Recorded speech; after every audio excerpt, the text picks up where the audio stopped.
Cheyenne, Cheyenne, hop on my pony from old Cheyenne.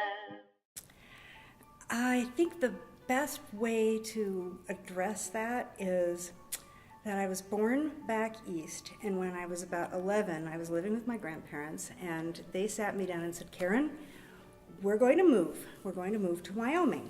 And I said, there is no such place. I just studied geography in school, and that's not one of the 50 states. I don't know what you're talking about. And they had to get an atlas and open it up and point out Wyoming before I would agree to move to a place that apparently did exist.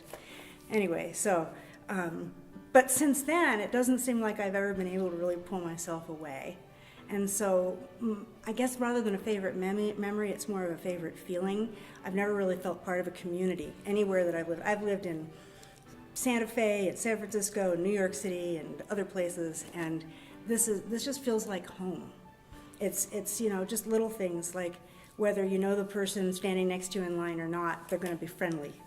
You can joke with them. It's just that there's a sense of community and connection that I've just never felt any other place.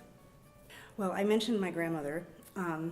She would definitely be that person. She grew up in Germany. Her name was Ilse Sorensen, and we just lost her a year or so ago. And she grew up in Germany before World War II, was able to get out during World War II, then just had typical immigrant story, no money. She and my grandfather struggled. They brought my mother across the ocean in the 50s. They had a hard time getting into the United States. They lived in various places throughout the United States. And then when I was 11, we moved out to Wyoming, and she settled into Wyoming, into Cheyenne, like she had just been born and bred to be, a native here. She embraced the culture, the people, the prairie.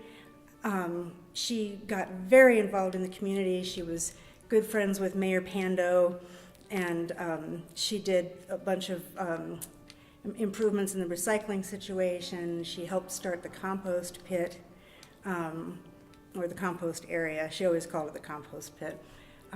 One time she talked Mayor Pando and the head of a sanitation department into dumping a whole garbage truck in the middle of downtown, and then they sorted through it to see how much of that was recyclable. And she was very interested in the diversity also here in the community. She became friends she was part of the NAACP. And I guess the thing is, I think to me that really shows how special Cheyenne is, that someone who'd been all over the place and had had a pretty rough life could feel so comfortable and loved here in Cheyenne. I would just say that when we came here in the 70s, it was a more homogeneous kind of community than it is now. The Civic Center hadn't been built yet, and little by little, as we moved into the present day, there was more diversity and more of an influence from other parts of the country. And yet, I think the culture of Cheyenne, that friendly person next to you in line kind of a thing, or also if you break down on the side of a road, somebody's going to help you. The first person that drives by is going to help you, that kind of a thing.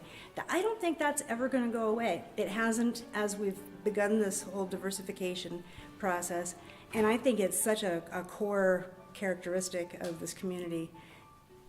150 years from now, I think that's going to be there. And if not, it's really important to think about what happened to change it.